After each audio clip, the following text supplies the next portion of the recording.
പുതിയ അധ്യയന വർഷത്തെ ക്ലാസുകൾ 90+ മൈ ട്യൂഷൻ ആപ്പിൽ ആരംഭിച്ചിരിക്കുന്നു. ദ്വീപ് മിഠായിയുടെ മധുരം പോലെ ലളിതസുന്ദരമായിരുന്നു ലക്ഷദ്വീപിലെ മനുഷ്യരുടെ ജീവിതങ്ങൾ. ഈട്ടം കൂടി ഈർഷയില്ലാത്ത മനുഷ്യർ. കരജീവികളായ നമുക്ക് സങ്കല്പിക്കാനോ ഊഹിക്കാനോ കഴിയുന്നതിനുമപ്പുറം നിസ്സഹായരും നിഷ്കളങ്കരുമായ മനുഷ്യരാണ്. ഇരുകര തൊടാതെ ജീവിതങ്ങൾ. ഇവർക്കെതിരെയാണ് പകരക്കാരനായി എത്തിയ അഡ്മിനിസ്ട്രേറ്റർ ഗുണ്ട ആക്ടിന്റെ വാളെടുക്കുന്നത്. രാജ്യത്തെ മൊത്തം കുറ്റകൃത്യങ്ങളിൽ 0% മാത്രം പങ്കാളിത്തമുള്ള നാട് എന്നോർമ്മിക്കണം. തനത് സംസ്കാരവും ജീവിതശൈലിയും സംരക്ഷിച്ചു പിടിക്കാം എന്ന ഉറപ്പിൽ സംരക്ഷിച്ച ഗോത്രവർഗങ്ങളായി ഭരണഘടന കൽപ്പിച്ചു നൽകിയ അവകാശങ്ങളുള്ള മനുഷ്യരാണിവർ. അവരുടെ തീന്മേശയിലേക്ക് അഡ്മിനിസ്ട്രേറ്റർ കണ്ണുവയ്ക്കുന്നത് എന്തിനാണ്? ലക്ഷദ്വീപിനെ ഞെരുക്കി മെരുക്കി എടുക്കുന്നത് എന്തിനു വേണ്ടി, ആർക്കു വേണ്ടി? എൻകൗണ്ടർ പരിശോധിക്കുന്നു. ഇനി ലക്ഷ്യം ദ്വീപ്.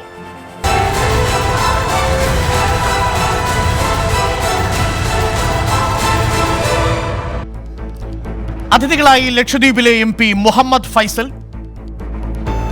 ദ്വീപിലെ BJP general secretary KH Muhammad Khasim, DYFI treasurer SK Sajeesh, BJP സംസ്ഥാന കമ്മിറ്റി അംഗം PR ശിവശങ്കർ, ലക്ഷദ്വീപിലെ സാമൂഹ്യ പ്രവർത്തക അഡ്വക്കേറ്റ് ആറ്റബി എന്നിവർ നമുക്കൊപ്പം ചേരുന്നു. ആദ്യം PR ശിവശങ്കറിലേക്ക്. PR ശിവശങ്കർ, യഥാർത്ഥത്തിൽ ലക്ഷദ്വീപിൽ സംഭവിക്കുന്നത് എന്താണ്? ആരാണ് കള്ളം പറയുന്നത്? BJP സംസ്ഥാന അധ്യക്ഷൻ പറയുന്നത് ലക്ഷദ്വീപിൽ നടക്കുന്നത് മുഴുവൻ കള്ളപ്രചരണമാണ് എന്നാണ്. അങ്ങനെയാണോ? ഞാൻ ഡോക്ടർ അരുണിനോട് എന്റെ ക്ഷമാപണത്തോടുകൂടി തന്നെ തുടങ്ങട്ടെ. നുണ പറഞ്ഞു തുടങ്ങുന്നത് ഇവിടുത്തെ മാധ്യമങ്ങളാണ്. അതിലൊരു ഭാഗമായി താങ്കളും മാറിയിരിക്കുന്നു എന്ന് പറയുന്നത് എനിക്ക് വലിയ വിഷമമുണ്ട്. ഇപ്പൊ നോക്കൂ, ക്രൈം റേറ്റിന്റെ കാര്യം. അത് 2019 അവസാനം എത്തിയ ക്രൈം റേറ്റിൽ പറയുന്നത് 268, 1,00,268 എന്നുള്ള ക്രൈം റേറ്റ് ആണല്ലോ പറയുന്നത്. അപ്പൊ അവിടെ ക്രൈം നടക്കുന്നുണ്ട്. പക്ഷെ 1,00,000 ഇല്ലാത്തതിനാൽ, സംഖ്യ കുറവായതിനാൽ പെർസെന്റേജ് നടക്കുമ്പോൾ താങ്കൾ പറഞ്ഞത് ശരിയുമാണ്. അപ്പോ ഇത്തരത്തിൽ മറ്റു ശിവശങ്കർ, ഞാൻ തുടക്കത്തിൽ തടസ്സപ്പെടുത്തുകയല്ല. അങ്ങ് ഞാൻ പറഞ്ഞത് കള്ളമാണെന്ന് പറഞ്ഞുകൊണ്ട് പറയുകയാണ്. രാജ്യത്തെ മൊത്തം കുറ്റകൃത്യത്തിൽ ലക്ഷദ്വീപിന്റെ പങ്ക് എത്രയാണ്, എത്ര ശതമാനമാണ്? അത് നമ്മുടെ കയ്യിൽ, എന്റെ കയ്യില നാഷണൽ ക്രൈം റെക്കോർഡ്സ് ബ്യൂറോയുടെ കണക്കുണ്ട്. ആ കണക്കിൽ പറയുന്നത് എത്രയാണ്? അത് തന്നെയാണ് തെറ്റ്. അപ്പൊ നാഷണൽ, ദേശീയ തലത്തിലുള്ള പോപ്പുലേഷനിലെ എത്ര പെർസെന്റേജ് ജനസംഖ്യയാണ് അവിടെ ഉള്ളത്? അതും കുറ്റകൃത്യവും തമ്മിൽ എന്ത് ബന്ധം? പെർസെന്റേജ് പറയുമ്പോഴാണ് സാർ ഞാനതാ പറഞ്ഞത്. ഈ 1,00,268 എന്നുള്ള ക്രൈം റേറ്റ് താങ്കളുടെ മുൻപിൽ തന്നെയുള്ള ആ ക്രൈം റേറ്റ് റേഷ്യോ ഉണ്ടല്ലോ. കർണാടകയിൽ എത്രയാണ്? 248. അപ്പോ 1,00,000 എത്ര ക്രൈം റേറ്റ് എന്ന് നോക്കിക്കഴിഞ്ഞാൽ 268 പേര് ക്രൈം ചെയ്യുന്നുണ്ട്. പക്ഷെ പെർസെന്റേജ് നോക്കിക്കഴിഞ്ഞാൽ 138 കോടി ജനസംഖ്യയുള്ള പെർസെന്റേജിൽ വെറും 60,000 അല്ലെങ്കിൽ 80,000 ജനങ്ങളുള്ള ആ അവിടെ പെർസെന്റേജ് വളരെ 0 ആയിരിക്കും. ഒരൊറ്റ ക്രൈം നടന്നിട്ടില്ല അവിടെ. സീറോയാണ് രാജ്യത്തെ മൊത്തം കുറ്റകൃത്യങ്ങളുടെ മൊത്തം കണക്കിൽ NCRB പുറത്തുവിട്ടിരിക്കുന്ന കണക്ക്. അതിന്റെ അർത്ഥം അവിടെ കുറ്റകൃത്യങ്ങൾ ഇല്ലെന്നല്ല. ദേശീയ തലത്തിൽ ഗൗരവമേറിയ കുറ്റകൃത്യങ്ങളൊന്നും ലക്ഷദ്വീപിൽ നടക്കുന്നില്ല. ഉദാഹരണത്തിന് സർ, അതും തെറ്റാണ് സർ. പറയൂ സർ. ഒരു സീരിയൽ, ഒരു പെൺകുട്ടി, 16 വയസ്സായ പെൺകുട്ടിയെ അടക്കം നിരന്തരം പീഡിപ്പിച്ച കേസടക്കം ധാരാളം കേസുകൾ നമ്മുടെ അടുത്തുണ്ട്. അവിടെ 3 കോടതി ഉണ്ടാകും. കോടതിയിൽ എത്ര കേസുണ്ടെന്ന് വേണമെങ്കിൽ ഞാൻ കുറച്ചു നേരം കഴിഞ്ഞാൽ പറഞ്ഞു തരാം. ഞാനിപ്പോ പറയാം സാർ. ഇപ്പോൾ നാഷണൽ ക്രൈം റെക്കോർഡ്സ് ബ്യൂറോയുടെ കണക്കനുസരിച്ചും ഇപ്പോൾ അവിടെ റിപ്പോർട്ട് ചെയ്തിരിക്കുന്ന കണക്കനുസരിച്ചും മൊത്തം ഈ ലക്ഷദ്വീപിൽ ഇതുവരെ നടന്ന കൊലപാതകങ്ങൾ എത്രയാണെന്ന് അറിയാമോ സാർ? 3 കൊലപാതകങ്ങൾ ലക്ഷദ്വീപിന്റെ ചരിത്രത്തിൽ. ശരി, കൊലപാതകങ്ങൾ ഞാൻ സമ്മതിക്കുന്നു. വെടിവെപ്പ് നടന്നിട്ടില്ല. 3 എണ്ണം. വെടിവെപ്പ് നടന്നിട്ടില്ലേ? 3 എണ്ണം. മൊത്തം ഇതുവരെ നടന്നിരിക്കുന്നത് 3 എണ്ണം. ഈ കഴിഞ്ഞ തിരഞ്ഞെടുപ്പിന് ശേഷം ഏതാണ്ട് 50,000 പേര് വോട്ട് ചെയ്ത സ്ഥലത്ത് തിരഞ്ഞെടുപ്പ് കഴിഞ്ഞതിന് ശേഷം NCPയും കോൺഗ്രസും തമ്മിൽ സംഘടന ഉണ്ടായിട്ടുണ്ട്. അപ്പൊ ഇതെല്ലാം സംഭവിക്കുന്നുണ്ട്. ഏതാണ്ട് 1,00,000 താഴെ സ്ഥലത്ത് ഇതൊക്കെ നടക്കും. സാർ, ഒരു യൂണിയൻ ടെറിട്ടറിയുടെ ചരിത്രത്തിൽ 3 പേർ മാത്രം കൊല ചെയ്യപ്പെട്ട മർഡർ നടന്നൊരു സ്ഥലം. ആകെ 19 രാഷ്ട്രീയ സംഘടനകളാണ് ഈ 2019 മുതൽ ഇതുവരെ നടന്നതെന്നാണ് മനസ്സിലാക്കുന്നത്. ഓർമ്മിക്കണം, കഴിഞ്ഞ 3 വർഷമായി നടന്ന മൊത്തം സംഘടനകൾ 19. ഇവിടെ ഒരു മണിക്കൂറിൽ നമ്മുടെ കേരളത്തിൽ തെരഞ്ഞെടുപ്പിന്റെ സമയത്ത് നടക്കുന്ന കണക്ക്. സർ, ഈ ഒരു സംസ്ഥാനത്ത് ഗുണ്ട ആക്ടിന്റെ ഒരു കരടുമായി അഡ്മിനിസ്ട്രേറ്റർ വരാനുള്ള ലോജിക്ക് എന്താണ്? സിമ്പിൾ. Very simple. ഞാൻ തിരിച്ചു വെച്ചോട്ടെ. ഇപ്പോ MG റോഡിലൂടെ താങ്കൾ യാത്ര ചെയ്യുന്നു, തൊട്ടടുത്ത് ഏതെങ്കിലും ഒരു സ്ഥലത്ത് ആൽക്കഹോൾ ടെസ്റ്റ് ചെയ്യുന്നുണ്ട് പോലീസ് ട്രാവൽ ചെയ്യുമ്പോൾ, താങ്കൾ വണ്ടി ഓടിക്കുന്നിരിക്കും, താങ്കൾ എന്തിനാ ഭയക്കുന്നത്? എനിക്ക് മനസ്സിലാവുന്നില്ല. അപ്പോ ഇത്തരത്തിലുള്ളൊരു നിയമം വരുമ്പോൾ അല്ല ഒരു മിനിറ്റ് സർ, ഒരു മിനിറ്റ്, ചോദ്യങ്ങൾ കഴിഞ്ഞല്ലോ, ഞാൻ ഉത്തരം പറഞ്ഞോട്ടെ. അപ്പൊ നിയമങ്ങളെ ഭയക്കേണ്ടത് തെറ്റ് ചെയ്യുന്നവരാണ്, കുറ്റം ചെയ്യുന്നവരാണ്. അപ്പോ അതല്ല ഇവിടെ പ്രശ്നം. അപ്പോ ഇവിടെ കുറ്റകൃത്യങ്ങൾ മറ്റു രീതിയിൽ നടക്കുന്നില്ല. നിങ്ങൾ ക്രൈം റേറ്റ് ഇത്തരത്തിലുള്ള രീതിയിൽ ചെയ്യുന്നില്ല എങ്കിൽ അവിടെ അന്താരാഷ്ട്ര കുറ്റകൃത്യങ്ങൾ മറ്റു രീതിയിൽ നടക്കുമ്പോൾ അതിനെ ഒരു രീതിയിലും സഹായിക്കുന്നില്ല എന്നുള്ള നിലപാട്, അവിടുത്തെ ആളുകൾ സഹായിക്കുന്നില്ല നിലപാട് നമ്മൾ ഇപ്പോഴേ എടുക്കണോ? അപ്പോൾ അത്തരത്തിലുള്ള വലിയ കുറ്റകൃത്യങ്ങളുടെ കേന്ദ്രമാകാൻ സാധ്യതയുള്ള സ്ഥലം അല്ലെങ്കിൽ അതിനുമായി ചുറ്റപ്പെട്ട് നടക്കുന്നു എന്നുള്ളതെല്ലാം രാജ്യം എന്ന രീതിയിൽ എനിക്കൊന്ന് ഇടപെട്ടേ പറ്റൂ. ഇത് കേൾക്കുന്ന ആളുകളെ സംബന്ധിച്ച് തെറ്റിദ്ധാരണ ഉണ്ടാവും. ഈ ലക്ഷദ്വീപിൽ നിന്ന് എങ്ങനെ കരുതണമോ എന്നാണ് താങ്കൾ ചോദിച്ചത്? ഈ കുറ്റകൃത്യങ്ങൾ ഉണ്ടാകാൻ സാധ്യതയുള്ള ഇടമോ? അതെന്താണ് സാർ ഈ സാധ്യതയുള്ള ഇടം? സാധ്യതയുള്ള ഇടം എന്ന് വെച്ചാൽ അതിന്റെ ചുറ്റുമായിട്ട് ഒരുപാട് ക്രൈം അതേപോലെയുള്ള ഇല്ലീഗൽ ആക്ടിവിറ്റീസ് നടക്കുന്നത് കൊണ്ട് തന്നെ അതുമായിട്ട് ഒരു ബന്ധമില്ല അവിടുത്തെ ആൾക്കാർക്ക് നാം വിശ്വസിക്കണം. എനിക്ക് തോന്നുന്നില്ല ഇത്തരത്തിലുള്ള ഒരു നിയമം വന്നതുകൊണ്ട് അവരുടെ ഐഡന്റിറ്റിയെ ചോദ്യം ചെയ്യുന്നു എന്നുള്ള നിയമം ശരിയല്ല. അങ്ങനെയാണെങ്കിൽ ഒരു കുറ്റവും ചെയ്യാത്ത മറ്റു പല സ്ഥലത്തും ഇത്തരത്തിലുള്ള നിയമങ്ങളില്ലേ? മറ്റു സംസ്ഥാനങ്ങളിലൊക്കെ സർ എവിടെയുണ്ട് സർ? ഒരു കുറ്റവും ചെയ്യാത്ത സ്ഥലത്ത് എവിടെയാണ് സർ ഗുണ്ട ആക്ട്? അതിന്റെ ലോജിക്ക് എന്താണ് സർ? ഒരു കുറ്റവും ഇല്ലാത്തൊരു സ്ഥലത്ത് ഗുണ്ട ആക്ട് വരുന്നതിന്റെ ലോജിക്ക് എന്താണ്? ഭാവിയിൽ കുറ്റം ചെയ്യുന്നത് തടയാനാണോ? അപ്പോൾ കുറ്റം ചെയ്യുന്ന ഘട്ടത്തിൽ ഗുണ്ട ആക്ട് വരുന്നത്. ഒരു കുറ്റം ചെയ്യുന്നില്ലെങ്കിൽ അവിടെ ഒരു ആക്ട് വന്നാൽ എന്താണ് ഒരു പ്രശ്നം? എനിക്ക് അതാ മനസ്സിലാകാത്തത് സർ. ഈ ഗുണ്ട ആക്ട് വരണമെങ്കിൽ ഒരു കാരണം വേണ്ടേ? ആ കാരണം എന്താണ്?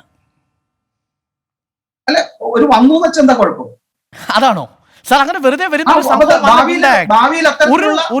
ഭാവിയിൽ അത്തരത്തിലുള്ള ഇത്തരത്തിൽ ആഗ്രഹമുള്ള ഒരാൾക്ക് ഇത്തരത്തിൽ കുറ്റകൃത്യത്തിലേക്ക് വരാതിരിക്കാനുള്ള ഒരു ഭയം ഉണ്ടാവില്ലേ? എല്ലാ കുറ്റകൃത്യങ്ങളും നടന്നതിന് ശേഷം മാത്രം ഒരു കുറ്റകൃത്യത്തെ കുറിച്ച് ഒരു പൂർവ്വചരിത്രം ഉണ്ടാവണം. എല്ലാം നടന്നതിന് ശേഷം മാത്രമേ ആ നിയമം വന്നാൽ മതി എന്നാണോ സാർ? എന്റെ വീട്ടിൽ സംഘടന നടക്കുമെന്നോർത്ത് എന്റെ വീടിനെ നിങ്ങൾ ഇപ്പോഴേ എന്തിനാണ് ബന്ദിയാക്കുന്നത്? എന്തിനാണ് എന്റെ വീടിനെ നിങ്ങൾ ചാപ്പ കുത്തുന്നത്? ഈ നാട്ടിൽ ഒരു കുറ്റകൃത്യത്തിന്റെ പൂർവ്വ ചരിത്രം ഉണ്ടെങ്കിൽ എനിക്ക് പറഞ്ഞത് മനസ്സിലാക്കാം. കുറ്റകൃത്യത്തിന് ഇപ്പൊ കണ്ണൂരിൽ ഗുണ്ട ആക്ട് വന്നു, തിരുവനന്തപുരത്ത് ഗുണ്ട ആക്ട് വന്നു എന്നൊക്കെ പറഞ്ഞാൽ എനിക്കത് മനസ്സിലാക്കാം. എന്റെ നാട് ഈ കരയിലായിരുന്നു. ലക്ഷദ്വീപിലാണെങ്കിൽ ആ ഡോറ് പോലും വേണ്ട, അങ്ങനെയുള്ള മനുഷ്യരാ ലക്ഷദ്വീപിൽ. മോഷണം അവിടെ നടന്നത് എത്രയാണെന്നറിയാമോ? കഴിഞ്ഞ 2 വർഷങ്ങളായിട്ട് 12 മോഷണം ഇവിടെ ഒരു പഞ്ചായത്തിലെ വാർഡിൽ നടക്കും 1 മണിക്കൂറിനുള്ളിൽ. ആ സ്ഥലത്താണ് സാർ ഗുണ്ട ആക്ട് വെച്ചിരിക്കുന്നത്. വാതിലും ഡോറും വെക്കണമോ എന്ന് പോലും ആ മനുഷ്യർ ആലോചിക്കാത്തൊരു നാടാണത്. ആ നാട്ടിലാണ് ഗുണ്ട ആക്ട് കൊണ്ടുവരുന്നത്. എന്നിട്ട് അങ്ങ് പറയുന്ന ലോജിക്ക് എനിക്ക് മനസ്സിലാകാത്തതായിരിക്കും. ഇത് കാണുന്ന പ്രേക്ഷകർക്ക് മനസ്സിലാവട്ടെ. ഭാവിയിൽ ചെയ്തേക്കാവുന്ന കുറ്റകൃത്യങ്ങൾ തടയാൻ ഒരു ഗുണ്ട ആക്ട് അല്ല. അത് മാത്രമല്ലോ നിങ്ങൾ ഒരു ചോദ്യങ്ങൾ ചോദിക്കുമ്പോൾ ഞാൻ ചോദിക്കട്ടെ. ഇപ്പോ ഈ CAA ആക്ടിനെതിരെ അവിടെ വലിയ പ്രതിഷേധം നടന്നില്ലേ? കളക്ടറുടെ ഓഫീസിലേക്ക് അടിച്ചു കയറിയില്ലേ? അത്തരത്തിലുള്ള വലിയ പ്രകടനങ്ങൾ നടന്നില്ലേ? അതൊരു കുറ്റകൃത്യമാണോ CAA ആക്ടിനെതിരെയുള്ള പ്രതിഷേധം? കളക്ടറുടെ ഓഫീസിലേക്ക് അതിക്രമിച്ചില്ലായിരുന്നു കുറ്റകൃത്യമല്ലേ? അതിക്രമിച്ചാണോ കയറിയത്? സെക്രട്ടേറിയറ്റിനുള്ളിൽ നിങ്ങൾ നടത്തിയത് ഈ CPM നടത്തി കോൺഗ്രസ് ഭരിക്കുന്ന സമയത്ത് CPM നടത്തുന്നതല്ല അതിക്രമമാണോ സെക്രട്ടേറിയറ്റ് പരിസരത്തേക്ക്? അത് സമരമാർഗങ്ങളല്ലേ സാർ? അതിന്റെ പേരിൽ എത്ര സമരമാർഗങ്ങൾ ചെയ്താൽ കേസെടുക്കില്ലേ? എന്നിട്ടാണോ നിങ്ങളുടെ നാഷണൽ ക്രൈം റെക്കോർഡ് ബ്യൂറോയിൽ 0% രേഖപ്പെടുത്തിയത്? ഇല്ല, തെറ്റാണ്. താങ്കൾ പറയുന്ന കണക്ക് തെറ്റാണ്. അത് 0 എന്നുള്ളത് അതിനേക്കാൾ ചെറിയ സംഖ്യ കൊണ്ടാണ് ഞാൻ നേരത്തെ പറഞ്ഞല്ലോ. 268 എന്നുള്ള തൊട്ടടുത്തുള്ള കണക്ക് നിങ്ങൾ കാണിക്കുന്നില്ലല്ലോ. ക്രൈം റേറ്റില് 1,00,000 268 എന്ന് പറയുമ്പോൾ പെർസെന്റേജ് എടുത്ത് കാണിക്കുന്ന ഈ മാധ്യമ ധർമ്മത്തെയാണ് ഞാൻ എതിർക്കുന്നത്. അപ്പോ പെർസെന്റേജ് പറയുന്നു. അപ്പോ അത് മറ്റുള്ള പല ഇതിലും നിങ്ങൾക്ക് താല്പര്യമുള്ള ഒരു കണക്കുകൾ എടുത്ത് പ്രസന്റ് ചെയ്യുക. തൊട്ടപ്പുറത്ത് യഥാർത്ഥ കണക്കുകൾ ഉള്ളപ്പോൾ അതിനെ മറച്ചു വെക്കുക എന്നുള്ള നയമാണ് താങ്കൾ കാണിക്കുന്നത്. കേരളത്തിൽ 1287.7 നാഷണൽ ക്രൈം റെക്കോർഡ്സ് ബ്യൂറോയിൽ കേരളത്തിന്റെ കുറ്റകൃത്യങ്ങളുടെ കണക്ക്. 267.6 ഈ ലക്ഷദ്വീപിലെ കണക്ക്. കേരളത്തെ അപേക്ഷിച്ച് എത്ര കുറവാണ് ലക്ഷദ്വീപിലെ കണക്കെന്ന് നമ്മളോട് പറയും. കേരളം ആ അർത്ഥത്തിൽ ഏറ്റവും കൂടുതൽ കുറ്റകൃത്യങ്ങൾ ഉണ്ടെന്ന് പറയുന്നത് റെക്കോർഡ് ചെയ്യപ്പെടുന്ന കുറ്റകൃത്യങ്ങളുടെ എണ്ണത്തിലാണ്. എൻ്റെ ചോദ്യം ഇതാണ്, ഇത്രയും അധികം കുറ്റകൃത്യങ്ങൾ കുറഞ്ഞിരിക്കുന്ന ഒരു നാട്ടിൽ ഗുണ്ട ആക്ട് കൊണ്ടുവരുന്നതിൻ്റെ ലോജിക്, ഞാനിത് ആവർത്തിച്ച് ചോദിക്കുന്നുണ്ട് കാരണം അങ്ങ് പറഞ്ഞൊരു ലോജിക്ക് എനിക്ക് മനസ്സിലാവാത്തതുകൊണ്ടാണ്. ഭാവിയിലെ കുറ്റകൃത്യങ്ങൾ തടയാൻ ഇപ്പോഴേ ഒരു ഗുണ്ട ആക്ട് എന്നതിൻ്റെ ലോജിക്കാണ്. അത് ആ നാടിനെ നമ്മൾ യഥാർത്ഥത്തിൽ കാണുന്നത് വില കുറച്ച് കാണൽ കൂടിയല്ലേ? ആ മനുഷ്യരെ നമ്മൾ വില കുറച്ച് കാണൽ കൂടിയല്ലേ? സാർ, അവിടുത്തെ കണക്കുകളും ജീവിതങ്ങളും എനിക്കറിയാവുന്നതാണ് നേരിട്ട്. കാര്യം എനിക്ക് കുറച്ച് വിദ്യാർത്ഥികളുണ്ടായിരുന്നു ലക്ഷദ്വീപിൽ നിന്ന്. സാധുക്കളാണ് സാർ അവർ. ഒരു ഗുരുതരമായ കുറ്റകൃത്യം പോയിട്ട് മോഷ്ടിക്കാൻ പോലും കൃത്യമായിട്ട് അറിയാത്ത മനുഷ്യരാണ്. അവിടെ ആകെ മോഷണത്തിന് കേസ് എത്ര റിപ്പോർട്ട് ചെയ്തേക്കെന്ന് അറിയാമോ സാർ? അങ്ങ് ആ പോലീസ് സ്റ്റേഷൻ വിളിച്ചൊന്ന് ചോദിക്കണം. 10-ൽ താഴെയാണ് കഴിഞ്ഞ 5 വർഷങ്ങളിൽ. ഇതാണ് ലക്ഷദ്വീപിലെ അവസ്ഥ. ഞാൻ പറഞ്ഞോട്ടെ, താങ്കൾ പറഞ്ഞല്ലോ കേരളത്തിലെ കുറ്റകൃത്യങ്ങൾ റിപ്പോർട്ട് ചെയ്യുന്നുണ്ടാണെന്ന്. അതേ ലോജിക്ക് അപ്പോഴാണെങ്കിൽ അവിടെയും ആവാമല്ലോ. എന്തുകൊണ്ട് അവിടെ യൂണിയൻ ടെറിട്ടറിയാണ് സാർ. അതുകൊണ്ട് എന്താ കാര്യം? കേന്ദ്രമാണ് സാർ ഭരിക്കുന്നത്. ജനങ്ങൾ അതുകൊണ്ട് എന്താ ജനങ്ങൾ റിപ്പോർട്ട് ചെയ്യാണ്ടിരുന്നാൽ നരേന്ദ്രമോദി ഒന്നും റിപ്പോർട്ട് ചെയ്യിക്കണമെന്നാണ് പറയുന്നത്. അതാണോ?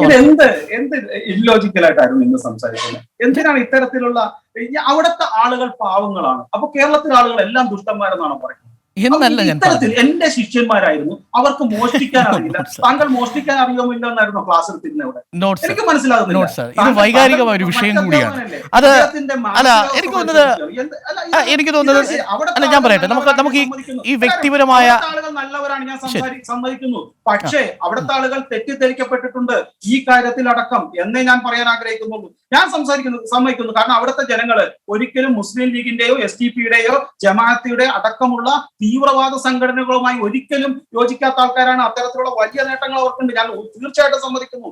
പക്ഷേ അതിന്റെ പേരിൽ, വികസനത്തിന്റെ പേരിൽ അവിടെ വരുന്ന നിയമങ്ങളെല്ലാം അതാത് പ്രദേശത്തെ ചില താല്പര്യങ്ങളുടെ അടിസ്ഥാനത്തിൽ മാത്രമേ, അല്ലെങ്കിൽ അവരുടെ മതഘടനയുടെ ഭാഗമായി മാത്രമേ വരാൻ പാടുള്ളൂ. വികസനമായാലും നിയമമായാലും ബാക്കി എല്ലാം എന്ന് പറയുന്നത് സത്യത്തിൽ അവരെ ചെറുതാക്കുകയാണ്, അവരെ ഒരു മതരാജ്യമാക്കി മാറ്റുവാനുള്ള നിങ്ങളുടെ ശ്രമത്തിന്റെ ഭാഗമാണ്. അവർ യഥാർത്ഥത്തിൽ കുറെ കൂടി വിശാലമായി ചിന്തിക്കുന്ന ആളുകളാണ്. അത്തരത്തിലുള്ള ആളുകളെ ഭയപ്പെടുത്തി തന്റെ കൂടെ ആക്കുക എന്നുള്ള ഒരു താല്പര്യമാണ് ഇവിടുത്തെ മാധ്യമങ്ങൾക്കും ചില രാഷ്ട്രീയ കക്ഷികളും പിന്തുടരുന്നത് എന്നതാണ് ഈ പ്രശ്നത്തിന്റെ യഥാർത്ഥ ഇഷ്യൂ.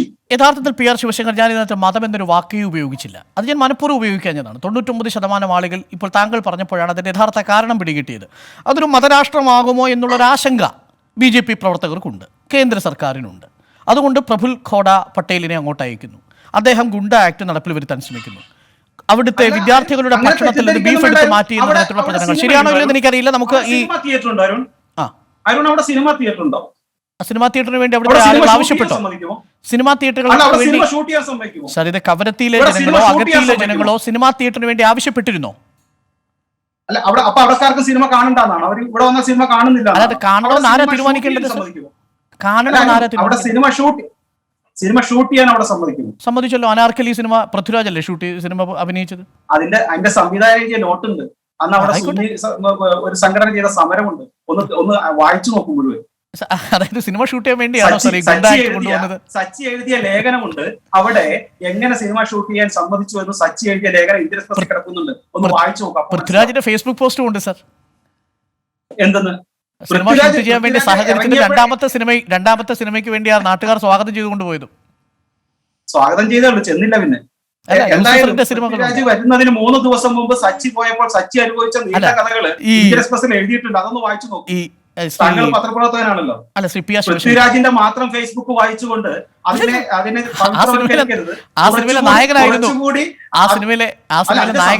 സച്ചി, അതിന്റെ സംവിധായകനായിരുന്നു സച്ചി.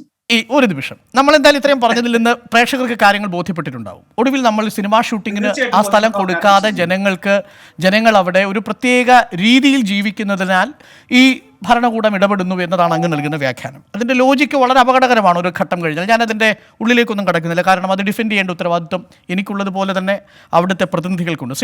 നമുക്കൊപ്പം ചേരുന്നത് ദ്വീപിൽ നിന്നുള്ള മുഹമ്മദ് ഫൈസൽ MP ആണ്. MP മുഹമ്മദ് ഫൈസൽ, ഇവിടെ PR ശിവശങ്കർ പറഞ്ഞ കാര്യങ്ങൾ താങ്കൾ കേട്ട് കാണും. ഇവിടെ ഗുണ്ട ആക്ട് നടപ്പിൽ വരുത്താനും പ്രഫുൽ ഖോഡ പട്ടേൽ ഇറങ്ങാനുമുള്ളൊരു കാരണം അവിടുത്തെ ജനങ്ങളുടെ ഒരു പ്രത്യേകതരം ജീവിത രീതി ആ പ്രദേശത്തെ ഒരു മതരാഷ്ട്രമാക്കി മാറ്റുന്നു എന്ന് സംശയമുള്ളത് കൊണ്ടാണെന്ന് അദ്ദേഹം തുറന്നങ്ങ് പറഞ്ഞു. യഥാർത്ഥത്തിൽ അവിടെ ഈ ഗുണ്ട ആക്ട് വരുന്നതിനനുസരിച്ചുള്ള കാര്യങ്ങൾ അവിടെ നടക്കുന്നുണ്ടോ? അല്ല, അങ്ങനെ മതരാഷ്ട്രത്തെ കുറിച്ച് പറഞ്ഞിട്ടില്ല. അത് പിൻവലിക്കുകയാണോ? അത് പിൻവലിക്കുകയാണോ ആ സ്റ്റേറ്റ്മെന്റ്? ഞാൻ തീർച്ചയായിട്ടും പിൻവലിക്കുന്നു. അവിടെ അങ്ങനെ മതരാഷ്ട്രവാദമുള്ള സംഘടനകളെ അടുപ്പിക്കാത്ത ഏറ്റവും മഹത്തരമായ പാരമ്പര്യമുള്ള ഒരു ദ്വീപാണെന്നാണ് ഞാൻ പറഞ്ഞത്. അല്ല, അവിടെ ഒരു പ്രത്യേക മതത്തിന്റെ അടിസ്ഥാനത്തിൽ മതരാഷ്ട്ര ജീവിതത്തിലേക്ക് പോകുന്നു എന്ന് താങ്കൾ പറഞ്ഞില്ലേ? അല്ല, അത് ഞാൻ പറഞ്ഞത് സിനിമ തിയേറ്റർ അവിടെ ഉണ്ടോ എന്ന് താങ്കളുടെ പിൻവലിക്കുകയാണ് തമ്മിൽ കണക്ട് ചെയ്തു. അല്ല, അതല്ല, ഞാൻ പിൻവലിച്ചിട്ടില്ല. 2 ഉത്തരവും കൂടി ക്ലബ് ചെയ്തതിനാണ് ഞാനിത്. ഓക്കെ, ശരി. ശ്രീ മുഹമ്മദ് ഫൈസൽ, യഥാർത്ഥത്തിൽ എന്താണ് സംഭവിക്കുന്നത് ലക്ഷദ്വീപിൽ? ലക്ഷദ്വീപിൽ ഇന്ന് ഏറ്റവും ഒരു ചർച്ചാ വിഷയമായ കേരള മാധ്യമങ്ങൾ മുഴുവനും, മാത്രമല്ല ഇന്ന് നാഷണൽ മീഡിയ, ഇൻ്റർനാഷണൽ മീഡിയ വരെ ചർച്ച ചെയ്യപ്പെട്ട ഒരു പ്രദേശമായി മാറിയിരിക്കുകയാണ് ലക്ഷദ്വീപ്. ഈ ലക്ഷദ്വീപിൽ എന്താണ് യഥാർത്ഥത്തിൽ സംഭവിക്കുന്നത്? എന്താണ് ലക്ഷദ്വീപ് ഇത്രയും വലിയ ചർച്ചയിലേക്ക് അല്ലെങ്കിൽ മീഡിയയുടെ സെൻറ്ററിലേക്ക് അല്ലെങ്കിൽ സെൻറ്റർ ഓഫ് അട്രാക്ഷനായി മാറാനുണ്ടാകുന്ന കാരണം എന്താണ്? ഇവിടെ വളരെ വ്യക്തമായിട്ട് ഞാൻ കാര്യങ്ങൾ മുമ്പോട്ട് വെക്കാം. ലക്ഷദ്വീപ് ജനത വളരെ സമാധാനകാംക്ഷികളും സമാധാനപ്രിയരും റിയലി പാട്രിയറ്റ്സ് ആണ്. അവർ സ്നേഹികളാണ്. ഇവിടെ ലക്ഷദ്വീപിലേക്ക് കടന്നു വരുന്ന ഓരോ വ്യക്തികളെയും അവർക്ക് ലക്ഷദ്വീപുമായി മുൻ പരിചയമില്ലെങ്കിലും അവരെ വീട്ടിലേക്ക് ക്ഷണിച്ചു കൊണ്ടുപോയി ഒരു ഗ്ലാസ് ചായയെങ്കിലും കൊടുത്തുകൊണ്ട് സൽക്കരിക്കുന്ന ആതിഥേയ മര്യാദ ഉള്ള ഏറ്റവും കൂടുതൽ ആതിഥേയ മര്യാദയുടെ അങ്ങേയറ്റത്തെ സങ്കല്പം കാത്തു സൂക്ഷിക്കുന്നവരാണ് ലക്ഷദ്വീപ് ജനത. ഇവിടെ സംഭവിക്കുന്നത് എന്താണ്? ലക്ഷദ്വീപിലേക്ക് പുതുതായി ചാർജ് എടുത്ത് വന്ന അല്ലെങ്കിൽ അധിക ചുമതല കൊടുത്ത ഒരു അഡ്മിനിസ്ട്രേറ്റർ പ്രഫുൽ കോടഭായ് പട്ടേൽ, അദ്ദേഹം ലക്ഷദ്വീപിലേക്ക് ആദ്യമായി കടന്നു വരുന്നതിലൂടെ ലക്ഷദ്വീപിൽ സംഭവിക്കുന്ന മാറ്റങ്ങൾ എന്താണ്? ഇവിടെ ഏറ്റവും കൂടുതൽ ലക്ഷദ്വീപിനെ പ്രശംസിച്ച, ലോക ജനത മുഴുവനും വാഴ്ത്തിയ ആദ്യത്തെ കോവിഡ് വേവിൽ നിന്നും ലക്ഷദ്വീപ് എന്ന തുരുത്തിനെ എങ്ങനെ സംരക്ഷിച്ച് നിർത്താൻ സാധിച്ചു എന്ന് ലോകം മുഴുവനും ഇതിനെക്കുറിച്ച് ഒരു പഠനം നടത്താൻ തയ്യാറായത്. എങ്ങനെ സാധിച്ചു? അന്ന് അവിടെ ഉണ്ടായ അന്ന് നേരത്തെ ഉണ്ടായിരുന്ന ലക്ഷദ്വീപിൻ്റെ അഡ്മിനിസ്ട്രേറ്റർ, അദ്ദേഹം ഇന്ന് മരണപ്പെട്ടു പോയി, ദിനേശ്വർ ശർമ്മ. അദ്ദേഹം IPS ഓഫീസറായിരുന്നു. അദ്ദേഹവും അവിടുത്തെ തിരഞ്ഞെടുക്കപ്പെട്ട മെമ്പർ, ഞാനടങ്ങുന്ന മെമ്പർമാരും ഉദ്യോഗസ്ഥന്മാരും എല്ലാവരും സഹകരണത്തോടെ കൂടിയാലോചിച്ചുകൊണ്ട് തീരുമാനമെടുക്കുകയുണ്ടായി. ആ തീരുമാനത്തിൻ്റെ അടിസ്ഥാനത്തിൽ കോവിഡിനെ കണ്ടെയ്ൻ ചെയ്യാൻ വേണ്ടി കേരളത്തിലും ലക്ഷദ്വീപിലുമായി ക്വാറന്റൈൻ സംവിധാനം നിലവിൽ കൊണ്ടുവന്നു. അങ്ങനെ ലക്ഷദ്വീപിലേക്ക് പോകാൻ ആഗ്രഹിക്കുന്ന ഓരോ വ്യക്തികൾക്കും കേരളത്തിൽ ലക്ഷദ്വീപ് അഡ്മിനിസ്ട്രേഷൻ ഒരുക്കി വച്ചിരിക്കുന്ന ക്വാറന്റൈനിൽ ഒരാഴ്ച താമസിച്ചതിന് ശേഷം അവരെ കോവിഡ് ടെസ്റ്റ് നടത്തി, RT-PCR ടെസ്റ്റ് നടത്തി നെഗറ്റീവായവരെ മാത്രം ലക്ഷദ്വീപിലേക്ക് അയക്കുക. ലക്ഷദ്വീപിലേക്ക് എത്തുമ്പോഴേക്കും വീണ്ടും ഒരാഴ്ച മിനിമമെങ്കിലും അവരുടെ വീടുകളിൽ ഹോം ക്വാറന്റൈൻ സംവിധാനം അത് നിരീക്ഷിച്ചുകൊണ്ട് നിർബന്ധമായിട്ടും കൊണ്ടുപോകുന്നത് എന്തുകൊണ്ടായിരുന്നു? ലക്ഷദ്വീപിൽ എന്തെങ്കിലും അത്യാഹിതങ്ങൾ സംഭവിക്കുന്ന സാഹചര്യത്തിൽ അവിടുത്തെ ആശുപത്രികളിൽ അത് മീറ്റ് ചെയ്യാനുള്ള സൗകര്യങ്ങൾ അല്ലെങ്കിൽ അതിനോടനുബന്ധിതമായിട്ടുള്ള കാര്യങ്ങൾ, ചികിത്സകൾ നൽകാനുള്ള എക്സ്പേർട്ട് ട്രീറ്റ്മെൻറ്റ് ഇല്ലാത്തത് കൊണ്ട് അത് ബുദ്ധിമുട്ടായി വരുന്ന ഒരു സാഹചര്യം മുന്നിൽ കണ്ടുകൊണ്ടാണ് ഈ ക്വാറന്റൈൻ സംവിധാനം നിലനിർത്തിക്കൊണ്ട് ലക്ഷദ്വീപ് അഡ്മിനിസ്ട്രേഷൻ കൊണ്ടുവരുന്നത്. പ്രഫുൽ കോടഭായ് പട്ടേൽ അദ്ദേഹത്തിൻ്റെ ആദ്യ വരവോടുകൂടി ആ ക്വാറന്റൈൻ നിയമങ്ങൾ ലംഘിച്ചുകൊണ്ടാണ് അദ്ദേഹം വരുന്നത്. വന്നതിന് ശേഷം മാത്രമല്ല അന്ന് നിലനിൽ നിന്ന സ്റ്റാൻഡേർഡ് ഓപ്പറേറ്റിംഗ് പ്രൊസീജിയറിലേക്ക് അദ്ദേഹം കൈകടത്തിക്കൊണ്ട് എല്ലാം റിലാക്സ് ചെയ്യാനുള്ള തീരുമാനത്തെ കൊണ്ടുപോയി.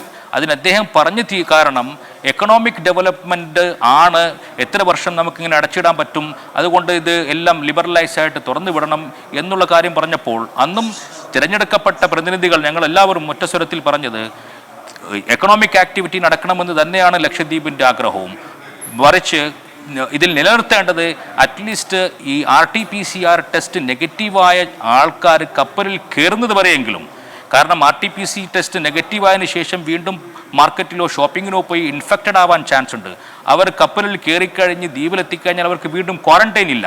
അതുകൊണ്ട് അവിടെ സ്പ്രെഡ് ചെയ്യാൻ സാധ്യതയുണ്ടെന്ന് മനസ്സിലാക്കിക്കൊണ്ട് അറ്റ്ലീസ്റ്റ് അവർ കപ്പൽ കയറുന്നവരെങ്കിലും അവരുടെ ക്വാറന്റൈൻ സംവിധാനത്തിൽ നിർത്തണമെന്ന് ലക്ഷദ്വീപിലെ ജനങ്ങൾ മുഴുവനും പാർട്ടി ഭേദമന്യേ ഈവൻ BJP-ക്കാരടക്കം എഴുതി കൊടുത്തിട്ടും അദ്ദേഹം അത് മാനിക്കാൻ തയ്യാറായിട്ടില്ല. അത് മുഴുവനായിട്ട് അത് ക്വാറന്റൈൻ സംവിധാനം എടുത്തു കളഞ്ഞുകൊണ്ട് അദ്ദേഹം മുന്നോട്ട് പോയി. അതിന്റെ ഭാഗമായി ഏറ്റവും ഒടുവിൽ എത്ര കോവിഡ് കണക്കുണ്ട് ശ്രീ മുഹമ്മദ് ഫൈസൽ? അവിടെ ഇന്ന് ഏകദേശം 6000-ഓളം കേസുകൾ അവിടെ റിപ്പോർട്ട് ചെയ്തു. 24 മരണം റിപ്പോർട്ട് ചെയ്തു ഒഫീഷ്യലായിട്ട്. ഇന്ന് 4 ദ്വീപുകൾ പരിപൂർണമായിട്ടും ലോക്ക്ഡൌണിലാണ്. ഓർമ്മിച്ചു വെക്കണം, എങ്ങനെയാണ് 0-ൽ നിന്ന് 6000-ലേക്ക് ലക്ഷദ്വീപിനെ കൊണ്ടെത്തിച്ചത് എന്നതിന്റെ ഉദാഹരണമാണ് അദ്ദേഹം പറഞ്ഞത്. ഒരു നിമിഷം ശ്രീ മുഹമ്മദ് ഫൈസൽ, മനസ്സിലായി. ആ പോയിന്റ് വെൽ ക്ലിയർഡ് ആണ്. അതിനകത്ത് എന്താണ് PR ശിവശങ്കറിന് പറയാനുള്ളത് നമുക്കൊന്ന് കേൾക്കണം. അത് കേട്ടതിന് ശേഷം ഞാൻ തിരിച്ചു വരാം. PR ശിവശങ്കർ, ചുരുങ്ങിയ വാക്കുകളിൽ ഇതൊരു അഡ്മിനിസ്ട്രേറ്റീവ് ഫെയിലിയർ ആണെന്ന് അങ്ങ് സമ്മതിക്കുമോ? അഡ്മിനിസ്ട്രേറ്റീവ് ഫെയിലിയർ ആണ് എന്ന് സമ്മതിക്കുമ്പോൾ തന്നെ അവിടെ ഒരു ഡിസാസ്റ്റർ മാനേജ്മെന്റ് അതോറിറ്റി ഉണ്ട് എന്ന് ഞാൻ മനസ്സിലാക്കുന്നു. ആ ഡിസാസ്റ്റർ മാനേജ്മെന്റ് അതോറിറ്റിയുമായി ചേർന്നുകൊണ്ട് ഇവർ നടത്തിയ ഭരണപരിഷ്കാരങ്ങൾ അത് തെറ്റോ ശരിയോ എന്നുള്ളത് ഹൈക്കോടതിയിലും പോയി ഹൈക്കോടതിയിൽ നിന്ന് ക്ലിയറൻസ് കിട്ടിയതിനു ശേഷം മാത്രമാണ് ഇത് നടപ്പിലാക്കിയത് എന്നാണ് ഞാൻ മനസ്സിലാക്കുന്നത്. അത് തെറ്റുണ്ടെങ്കിൽ കറക്റ്റ് ചെയ്യാവുന്നതാണ്. അഡ്മിനിസ്ട്രേറ്റീവ് ഫെയിലിയർ ആണ് ആ കാരണം. ഒന്നും മതി ഈ അഡ്മിനിസ്ട്രേറ്ററെ തിരിച്ചു വിളിക്കാൻ. Simple reason. ശരി, അങ്ങനെയാണെങ്കിൽ അല്ലല്ല അതാ ഞാൻ അതല്ല പറഞ്ഞത്. ഞാൻ പറഞ്ഞത് അവിടെ ഡിസാസ്റ്റർ മാനേജ്മെന്റ് അതോറിറ്റി ഉണ്ടോ, അവരുടെയും കൂടി തീരുമാനപ്രകാരമാണോ നടപ്പിലാക്കിയത്? അത് ഹൈക്കോടതിയിൽ, എറണാകുളത്തുള്ള ഹൈക്കോടതിയിൽ വന്നതാണോ? അവിടെ നിന്ന് ഹൈക്കോടതിയുടെയും കൂടി സമ്മതപ്രകാരമാണോ ഈ SOP മാറ്റിയതെന്നാണ് ഞാൻ മനസ്സിലാക്കുന്നത്. അങ്ങനെയാണെങ്കിൽ തെറ്റ് എല്ലായിടത്തും ഉണ്ട്. ചെറിയ വർഷം അങ്ങനെയാണെങ്കിൽ സംസ്ഥാനത്തെ ചെറിയ പാളിച്ച 24 മരണം, 6000-ഓളം കോവിഡ് രോഗികൾ. ശരി, ഞാൻ തിരിച്ചു വരാം. ഈ മുഹമ്മദ് ഫൈസൽ, ഇന്ന് BJP സംസ്ഥാന അധ്യക്ഷനൊക്കെ പറഞ്ഞത് അമുലിന്റെ വരവിനെ തടയാൻ നിങ്ങൾ ശ്രമിക്കുന്നു. അതൊരു പ്രധാനപ്പെട്ട കാര്യമാണ്. അമുലിന്റെ വരവിനെ നിങ്ങൾ എന്തിനു തടയണം? സ്വകാര്യ കമ്പനികൾ വേണ്ടി നിങ്ങൾ വക്കാലത്ത് എടുത്തിട്ടുണ്ടോ? കേന്ദ്ര സർക്കാർ കൊണ്ടുവരുന്ന അമുലൊരു സഹകരണ സ്ഥാപനമാണെന്നേ. ആ സ്ഥാപനത്തെ നിങ്ങൾ എതിർക്കുന്നത് ഈ സമരത്തിന്റെയും ലക്ഷദ്വീപിൽ നടക്കുന്ന പ്രതിഷേധങ്ങളുടെയും മൊത്തം മുനയൊടിക്കില്ലേ എന്നതാണ് ചോദ്യം. ഇല്ല, ഇവിടെ അത് വളച്ചൊടിക്കപ്പെടുകയാണ്. അമൂലിനെ എതിർക്കുന്നത് ആ രീതിയിലല്ല. അവിടെ അമൂൽ ഇത് ലക്ഷദ്വീപിലേക്ക് അമൂൽ ആദ്യം ഈ പ്രഫുൽ കോടാഭായ് പട്ടേൽ വന്നതിന് ശേഷമല്ല അമൂൽ വരുന്നത്. ഇതിനു മുമ്പ് അമൂൽ വന്നിട്ടുണ്ട്. പക്ഷേ ഇവിടെ നാം മനസ്സിലാക്കേണ്ട കാര്യം, ലക്ഷദ്വീപ് അഡ്മിനിസ്ട്രേഷൻ്റെ കീഴിലുള്ള ഡയറി ഫാമുകൾ അടച്ചുപൂട്ടിക്കൊണ്ട് അവിടെയുള്ള പശുക്കളെയൊക്കെ ഓപ്ഷൻ ചെയ്ത് അവിടെയുള്ള ബാക്കിയുള്ള എല്ലാ ആക്സസറീസും വിറ്റുകൊണ്ട് അങ്ങനെ ഒരു സംവിധാനം വേണ്ട, അടച്ചുപൂട്ടിക്കള. ഇനി ലക്ഷദ്വീപിൻ്റെ കോഓപ്പറേറ്റീവ് സൊസൈറ്റികളിൽ ഈ പറയപ്പെടുന്ന അമൂലിന്റെ പ്രോഡക്റ്റുകൾ മാത്രം വിറ്റാൽ മതി എന്നതിനാണ് ലക്ഷദ്വീപ് ജവന എതിർക്കുന്നത്. ബാക്കി രണ്ട് അതിഥികളും ദയവ് ചെയ്ത് തുടരണം. ശ്രീ സജീഷ് ആൻഡ് അറ്റാബി, ഞാൻ നിങ്ങളോട് ഒരു 5 മിനിറ്റിന് ശേഷം തിരിച്ചു വരാം. കാര്യം ഇത് വളരെ സ്പെസിഫിക് ആയ ചോദ്യങ്ങളാണ്. നമുക്കതിനുള്ള ഉത്തരമാണ് കിട്ടേണ്ടത്. പ്രേക്ഷകരാകെ കൺഫ്യൂസ്ഡ് ആയിരിക്കുന്നു ഇന്ന് BJP സംസ്ഥാന അധ്യക്ഷൻ പറഞ്ഞതിലൂടെ. PR ശിവശങ്കർ, അമുലിനെ കൊണ്ടുവരുന്നതിനെ എതിർക്കാനുള്ള കാരണം അങ്ങേക്ക് ബോധ്യമായല്ലോ. എന്തിനാണ് ലക്ഷദ്വീപിലെ നിവാസികളുടെ ഈ ഡയറി ഫാമുകൾ അടച്ചുപൂട്ടാൻ ഈ അഡ്മിനിസ്ട്രേറ്റർ ഉത്തരവിട്ടത്? ഞാൻ മനസ്സിലാക്കുന്നത് കവരത്തിയിലാണ് ഈ പറയുന്ന ഡയറി ഫാം ഉള്ളത്.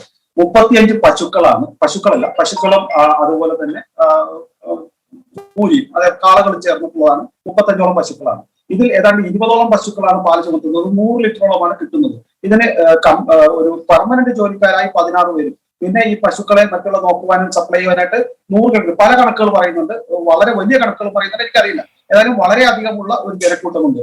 1 ലിറ്ററിന് 70 രൂപയ്ക്ക് കിട്ടേണ്ട പാലിന് ഇതിന് കോസ്റ്റ് വളരെ അധികമാകുന്നു. 800 രൂപ വരെ എന്നൊക്കെയാണ് പല കണക്കുകളും സൂചിപ്പിക്കുന്നത്. എനിക്ക് കറക്റ്റായിട്ട് അറിയില്ല. അപ്പോൾ ഇത്ര വലിയ വിലയ്ക്ക് ഈ 100 ലിറ്റർ പാല് ലഭിച്ചിട്ട് 100 200 ലിറ്റർ ആയിക്കോട്ടെ, അവിടുത്തെ യഥാർത്ഥ ജനങ്ങൾക്ക് എത്തിക്കാൻ കഴിയില്ല, വലിയ എക്സ്പെൻസ് വരുന്നു എന്നുള്ളതാണ് ഞാൻ മനസ്സിലാക്കിയുള്ള അതിന്റെ തെറ്റ്. അപ്പോ അതിന് പകരം ആ പണം കൊണ്ട് കൂടുതൽ ജനങ്ങൾക്ക് ഈ പാല് എത്തിച്ചു കഴിഞ്ഞാൽ ജനങ്ങൾക്ക് എല്ലാവർക്കും വ്യക്തമാണ്. അത് വളരെ വളരെ യുക്തിസഹമായ ഒരു ആർഗ്യുമെന്റ് ആണ്. ശ്രീ മുഹമ്മദ് ഫൈസൽ, അവിടെ 1 ലിറ്റർ പാലിന് എത്ര രൂപയാണ്? അല്ല, അത് ചോദിക്കല. അത് ഇവിടെ ശിവശങ്കർ പറയുന്നത് എന്താണ്? ഫൈസൽ തുടർന്നോളൂ. അല്ല, അതിൽ ചോദ്യത്തിൽ ഒരു തെറ്റുണ്ട്. ഇല്ല, ഇവിടെ അതിന്റെ പാലിന് വില എത്രയാണെന്നല്ല ചോദിക്കേണ്ടത്, പാലിന്റെ എക്സ്പെൻസ് എത്രയാകും. അല്ല, അത് ഭരണകൂടം കൊടുക്കുന്നതാണ് അതിന്റെ എക്സ്പെൻസ്. ജനങ്ങൾക്ക് കിട്ടുന്നത് 70 രൂപയായിരിക്കും. റൈറ്റ്. ശ്രീ മുഹമ്മദ് ഫൈസൽ, അതിനൊരു ക്ലാരിറ്റി വേണം. എത്ര രൂപയാണ് 1 ലിറ്റർ പാൽ ഉൽപ്പാദിപ്പിക്കാൻ ചിലവാകുന്നത്? അതിന് സർക്കാരിന് ഭാരിച്ച തുക ചിലവ് വരുന്നു ലക്ഷദ്വീപിലെ ആളുകളെ പാൽ കുടിപ്പിക്കാൻ. അതുകൊണ്ട് അമുൽ കൊണ്ടുവരാൻ തീരുമാനിച്ചു. സിമ്പിൾ ലോജിക്കാണ്. ഇതൊക്കെ ഇതിൽ കാര്യമായി മനസ്സിലാക്കേണ്ട ഒരു വിഷയം, ഇവിടെ ഡിസ്ട്രിക്ട് പഞ്ചായത്തിന്റെ കീഴിലാണ് ഈ ഡയറി ഫാമുകളൊക്കെ പ്രവർത്തിച്ചു കൊണ്ടിരിക്കുന്നത്. ഞാൻ ചോദിക്കാൻ ആഗ്രഹിക്കുന്നത്, ഇവിടെ ഡയറി ഫാം അടച്ചു പൂട്ടാൻ പോകുമ്പോഴോ ഇവിടുത്തെ അമൂലുകൾ ഇവിടെ വരുമ്പോഴോ ഇതുമായി ബന്ധപ്പെട്ടുകൊണ്ട് അവിടെ ഒരു ജനാധിപത്യ സംവിധാനമുണ്ട്. ആ ജനാധിപത്യ സംവിധാനത്തിൽ ഈ പ്രഫുൽ കോടാഭായ് പട്ടേൽ വന്നതിന് ശേഷമാണോ നഷ്ടം വന്നിരിക്കുന്നത്? അല്ലെങ്കിൽ ആ നഷ്ടത്തെക്കുറിച്ചല്ല ഇവിടെ മനസ്സിലാക്കേണ്ടത്. നഷ്ടം പൊതുമേഖലാ സ്ഥാപനങ്ങളിൽ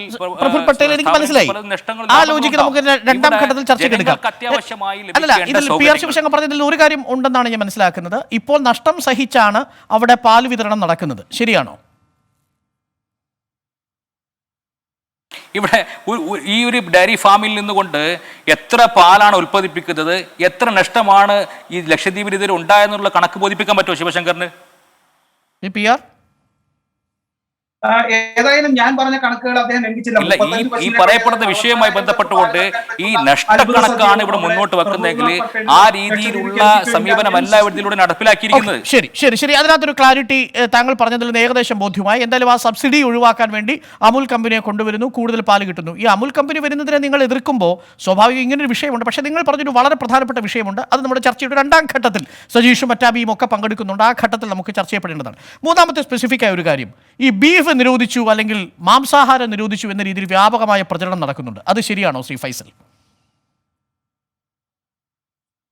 ഇല്ല, നിരോധിക്കാനുള്ള ശ്രമം, അതായത് ഇപ്പോഴും ആ ഒരു ഡ്രാഫ്റ്റ് നോട്ടിഫിക്കേഷൻ ഇങ്ങനെ ലക്ഷദ്വീപിൻ്റെ തനതായ സംസ്കാരം, ലക്ഷദ്വീപുകാർ ഭക്ഷിച്ചുകൊണ്ടിരിക്കുന്ന അവരുടെ ഇഷ്ടഭക്ഷണത്തിലേക്ക് കൈകടത്തുന്ന രീതിയിലേക്കുള്ള ഒരു ആനിമൽ പ്രിസർവേഷൻ റെഗുലേഷൻ കൊണ്ടുവരേണ്ടതിന്റെ ആവശ്യകത എന്താണ്? അവിടെയാണ് ചോദ്യം വരുന്നത്. അല്ല, അതായത് ആണ് ഉദ്ദേശിക്കുന്നതെങ്കിൽ അവിടെ ബീഫ് നിരോധനം ഇപ്പോൾ നിലവിൽ ഒരു ഡ്രാഫ്റ്റ് ആയിട്ട് പോലും ലക്ഷദ്വീപിൽ ഇല്ലല്ലോ. ആനിമൽ ഇല്ല, ഇപ്പൊ ഈ ഡ്രാഫ്റ്റ് ഹോം മിനിസ്ട്രിയുടെ കൺസിഡറേഷനിൽ കിടക്കുകയാണ്. പക്ഷെ ഞാൻ പറഞ്ഞത് അങ്ങനെ ഒരു ഡ്രാഫ്റ്റ് ഉണ്ടാക്കേണ്ട സാഹചര്യം ഇന്ന് ലക്ഷദ്വീപ് 36 ലക്ഷദ്വീപ് കണ്ടു കഴിഞ്ഞു. കൃത്യമായ ഡ്രാഫ്റ്റിൽ പറയുന്നത് എന്താണെന്ന് പറയാമോ? ഈ ഡ്രാഫ്റ്റ് പറയുന്നത് ആനിമൽ പ്രിസർവേഷൻ റെഗുലേഷൻ, ഇതിന് വ്യക്തമായി പറയുന്നത് 3 കാര്യങ്ങളെ കുറിച്ചാണ്. ഇതിൽ പശു, കാള, പോത്ത്, ഈ 3 വിധത്തിൽ വരുന്ന പശുക്കളെ പ്രിസർവ് ചെയ്യുന്നതിലേക്കുള്ള നിയമങ്ങൾ, അത് സ്ലോട്ടർ ചെയ്യുമ്പോൾ അല്ലെങ്കിൽ അനുസൃതമായിട്ടുള്ള കാര്യങ്ങളുമായി ബന്ധപ്പെട്ടുകൊണ്ടുള്ള ശിക്ഷാ നിയമങ്ങൾ, അതിലേക്ക് എത്രത്തോളം ഭാരിച്ചമായിട്ടുള്ള നിയമവ്യവസ്ഥകൾ അടിച്ചേൽപ്പിച്ചുകൊണ്ട് ലക്ഷദ്വീപിലെ ജനങ്ങൾക്ക് ഈ ബീഫ് കഴിക്കാൻ പോകുന്നതിൽ അവർക്ക് എന്തെങ്കിലും അത് കഴിക്കാൻ തീരുമാനിച്ചു പോയാൽ അല്ലെങ്കിൽ അത് അറിവ് നടത്തി കഴിഞ്ഞാൽ അതിനോടനുബന്ധിതമായി അവർക്ക് ലഭിക്കാൻ പോകുന്ന ശിക്ഷ, അങ്ങനെ ഒരു ഡ്രാഫ്റ്റ് ഈ ഹോം മിനിസ്ട്രിയുടെ പക്കലുണ്ട് അല്ലേ? അങ്ങനെ ഒരു ഡ്രാഫ്റ്റ് ഹോം മിനിസ്ട്രിയുടെ പക്കലുണ്ട് അല്ലേ? തീർച്ചയായിട്ടും ഡ്രാഫ്റ്റ് ഈ ലക്ഷദ്വീപ് അഡ്മിനിസ്ട്രേഷൻ പബ്ലിഷ് ചെയ്യുകയും അതിനോടനുസൃതമായിട്ട് ലക്ഷദ്വീപിലെ ജനങ്ങളുടെ, കാരണം ഇവിടെ ഡ്രാഫ്റ്റ് പബ്ലിഷ് ചെയ്യുമ്പോഴും ഒന്ന് ജനപ്രതിനിധികളോട് ഒരു കൂടിയാലോചന നടത്താമായിരുന്നു. എന്തിനാണ് ശ്രീ പി ആർ ശിവശങ്കർ അവരുടെ തീന്മേശയിലേക്ക് ഈ ഭരണകൂടം നോക്കുന്നത്? അവർക്ക് ഇഷ്ടമുള്ളത് അവർ കഴിച്ചോട്ടെ, ആ ജനതയുടെ അവകാശമല്ലേ അത്? ഞാൻ അതാ പറയുന്നത്, ഞങ്ങൾ തീന്മേശയിലേക്ക് നോക്കുന്നത് വൃത്തിയായ ഭക്ഷണം വരുന്നുണ്ടോ എന്നാണ്. നോക്കൂ, അദ്ദേഹം എത്ര മനോഹരമായി, അവിടെ ബീഫ് ബാൻ അല്ല, അവിടെ നിർബാധിതമായി യാതൊരു നിയമവുമില്ലാതെ ഇത്തരത്തിലുള്ള പശുക്കളെയും കാളകളെയും വെട്ടുകയും അതിന്റെ വേസ്റ്റ് സംസ്കരിക്കാതിരിക്കുകയും ചെയ്യുന്നതിനെ കുറിച്ചിട്ടുള്ള ഒരു നിയമത്തെ കുറിച്ചാണ് അദ്ദേഹം തെറ്റിദ്ധരിപ്പിച്ചുകൊണ്ട് ഒരു ബീഫ് ബാൻ എന്ന് പറയുന്നത്. ആ ഡീറ്റെയിൽ നമുക്ക് എടുക്കാം, അദ്ദേഹം വായിക്കട്ടെ, എന്റെ അടുത്തുണ്ട്. മാലിന്യ സംസ്കരണ വിഷയമാണോ യഥാർത്ഥത്തിൽ പ്രശ്നം? അറവുശാലകൾ വൃത്തിയുള്ളതായിരുന്നില്ല, അതാണോ പ്രശ്നം? നിയമങ്ങളും അത് ഇന്ത്യയിലെല്ലാം ഉള്ളതാണ്. അറവുശാലകൾ എങ്ങനെ നടത്തണമെന്നും എങ്ങനെ മാംസാഹാരം വൃത്തിയായി ജനങ്ങളിലേക്ക് എത്തിക്കണമെന്നുള്ള നിയമങ്ങൾ അത് കേരളത്തിലും ഇന്ത്യയിലും എല്ലായിടത്തും ഉണ്ട്. അങ്ങനെയാണെങ്കിൽ അത് തെറ്റിദ്ധരിപ്പിക്കലാണ്. ബീഫ് ഇന്ത്യയിൽ ഒരു രാഷ്ട്രീയ വിഷയമാണ്. ഈ യഥാർത്ഥ വിഷയങ്ങളിൽ നിന്ന് നിങ്ങൾ സ്വത്ത് രാഷ്ട്രീയത്തിലേക്കും ബീഫ് വിഷയത്തിലേക്കൊക്കെ പോകുമ്പോൾ ഇങ്ങനെയുള്ള ചില അപകടങ്ങൾ കൂടി അതിലുണ്ടാവും. ശ്രീ മുഹമ്മദ് ഫൈസൽ, ബീഫ് നിരോധിച്ചിട്ടില്ലെന്ന് മാത്രമല്ല, മെച്ചപ്പെട്ട രീതിയിൽ ബീഫ് നിങ്ങൾക്ക് തരാനാണ് ഈ ഡ്രാഫ്റ്റ് വന്നിരിക്കുന്നതെന്നാണ് പി ആർ ശിവശങ്കർ പറയുന്നത്. ഇവിടെ ഈ ശിവശങ്കർ പറഞ്ഞത്, അവിടെ ഇപ്പോഴും ബീഫ് അവിടെ അറുത്തുകൊണ്ടിരിക്കുന്ന സ്ലോട്ടറിംഗ് ഹൗസ് ഓരോ സമയങ്ങളിലും അവിടുത്തെ വെറ്റിനറി അസിസ്റ്റന്റ് സർജൻ വന്ന് ഇൻസ്പെക്ട് ചെയ്യുകയും ആ സ്ലോട്ടർ ചെയ്യുന്ന അനിമൽക്ക് വേണ്ട സീലുകൾ കൊടുത്തുകൊണ്ട് അത് വേണ്ട രീതിയിൽ സംസ്കരിച്ച് കഴിയുന്നവരെ അനിമൽ ഹസ്ബൻഡറി ഡിപ്പാർട്ട്മെന്റിലെ ഒരു ഉദ്യോഗസ്ഥൻ അവിടെ നിൽക്കുകയും ചെയ്യുന്ന സാഹചര്യമാണ് ഇന്നുമുള്ളത്. ശാസ്ത്രീയപരമായിട്ടുള്ള സ്ലോട്ടറിംഗ് നടക്കുന്നില്ല. നിലവിൽ മാംസാഹാരം നിരോധിക്കുന്നു എന്ന് പറയാൻ പറ്റുന്ന ഒന്നും ഈ ഡ്രാഫ്റ്റിൽ ഇല്ലല്ലോ. സ്ലോട്ടറിംഗ് പ്രിവെന്റ് ചെയ്യുകയല്ലല്ലോ ചെയ്യുന്നത്. കൗ സ്ലോട്ടറിംഗ് പ്രിവെന്റ് ചെയ്തുകൊണ്ടുള്ള ഒരു ഡ്രാഫ്റ്റ് അല്ലല്ലോ ശ്രീ മുഹമ്മദ് ഫൈസൽ ഉള്ളത്. ഇല്ല, പ്രിവെന്റ് ചെയ്യുന്നതിന് ഉതകുന്ന രീതിയിലേക്കുള്ള ചില നിയമങ്ങളാണ് അതിൽ കൊണ്ടുവരുന്നത്. അതിനകത്ത് നമ്മുടെ ഒരു വ്യാഖ്യാനമുണ്ട്. പക്ഷെ അവിടെ ഒരു പ്രൊഹിബിഷൻ വരാത്തിടത്തോളം കാലം നമുക്ക് അവിടെ മാംസാഹാരം നിരോധിച്ചു എന്ന് പറയാൻ കഴിയില്ല. ഇല്ല, ഈ സ്റ്റേജിൽ ഇതുവരെ ഈ ഉള്ള സ്റ്റേജ് വരെ ഇത് ഹോം മിനിസ്ട്രിയുടെ കൺസിഡറേഷനിലാണ് ഡ്രാഫ്റ്റ്. പക്ഷേ ഇവിടെ ആ ഡ്രാഫ്റ്റ് ഇങ്ങനെ ഒരു നിയമവ്യവസ്ഥ ഉണ്ടാക്കേണ്ട ആവശ്യകതയെക്കുറിച്ചാണ് ഞാൻ സംസാരിച്ചത്. Right, that's okay. ഇനി നമ്പർ 3, അവിടെ ആൾറെഡി അങ്ങനെ ഒരു സംവിധാനം ഇവിടെ ലക്ഷദ്വീപിന്റെ അഡ്മിനിസ്ട്രേഷന്റെ കീഴിൽ അവിടെ ഒരു സ്ലോട്ടറിംഗ് ഹൗസ്, അവിടെ ഒരു ആനിമൽ സ്ലോട്ടർ ചെയ്യണമെങ്കിൽ അതിന് വ്യക്തമായിട്ട് അവിടുത്തെ വെറ്ററിനറി അസിസ്റ്റന്റ് സർജൻ ഈ ഒരു ഗരുഡ രൂപം വരുന്നതിന് മുമ്പ് അവിടെ ഉണ്ട്. ശ്രീ മുഹമ്മദ് ഫൈസൽ, അവിടെ ഈ അഡ്മിനിസ്ട്രേറ്റർ, ഓക്കെ, മനസ്സിലായി. അതിന്റെ വളരെ സങ്കീർണമാണ് അതിന്റെ നിയമവശങ്ങൾ. അതിലേക്ക് നമുക്ക് പിന്നീട് ഒരു ഘട്ടത്തിൽ വരാം. മദ്യരഹിതമായ ഒരു മേഖലയിലേക്ക് മദ്യം കടത്തി അല്ലെങ്കിൽ മദ്യം ഒഴുക്കി അഡ്മിനിസ്ട്രേറ്റർ എന്ന രീതിയിൽ ഒരു ആരോപണമുണ്ട്. അത് ശരിയാണോ?